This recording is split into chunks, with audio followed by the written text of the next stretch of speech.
బంగారయ్య హత్య కేసు 12 మంది నిందితులు అరెస్టు. 12 మంది వైఎస్ఆర్ కాంగ్రెస్ పార్టీ నాయకులే. కాకినాడ జిల్లా కోటనందూరు మండలం అల్లిపూడి గ్రామంలో ఇటీవల బంగారయ్యని వైఎస్ఆర్ కాంగ్రెస్ పార్టీ దుర్మార్గులు వేటాడి ఎలా చంపారో చూసాం.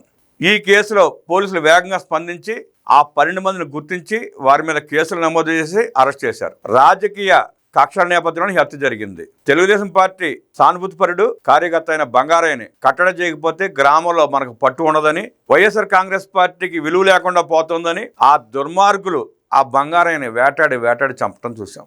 రాజకీయాన్ని రాజకీయంగా ఎదుర్కోవాలి కానీ హత్య చేయడం ద్వారా ఏం సాధిద్దామనుకున్నారో ఆ మూర్ఖుల పార్టీకి అధ్యక్షుడైన సైకోకు తెలియాలి. ప్రజలకు 4 మంచి పనులు చేస్తే మీరు రాజకీయంగా వృత్తిలోకి వస్తారు కానీ ఎదుటి పార్టీ కార్యకర్తలని నాయకులను చంపితే మీకు మిగిలేది బూడిద తప్ప రాజకీయ పార్టీ కాదు అన్న సోయా విషయాన్ని గ్రహించాలి.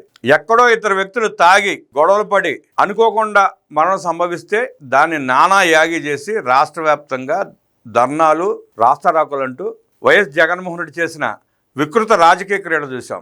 ఇక్కడ బంగారయ్యని ఆ 12 మంది దుర్మార్గులు వైఎస్ఆర్ కాంగ్రెస్ పార్టీ కార్యకర్తలు నాయకులు వేటాడి చంపితే సైకో జగన్ రెడ్డి ఒక్క మాట మాట్లాడలా. అది తప్పయ్యా, అలా చేయకుండా అది రాజకీయ పద్ధతి కాదయ్యా అని చెప్పలా. అలాంటి దుర్మార్గుల్ని, గంజాయి బ్యాచ్ల్ని, మాదక ద్రవ్యాల ఫెడ్లర్స్ ని, పిక్ పాకెటర్స్ ని, దోపిడీదారిని, కబ్జాదారిని ప్రోత్సహించడమే జగన్ రెడ్డి ప్రవృత్తి.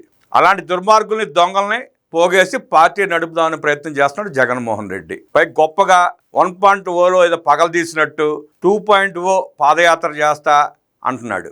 ఏం ఉద్ధరించావని పాదయాత్ర చేస్తావు జగన్ రెడ్డి?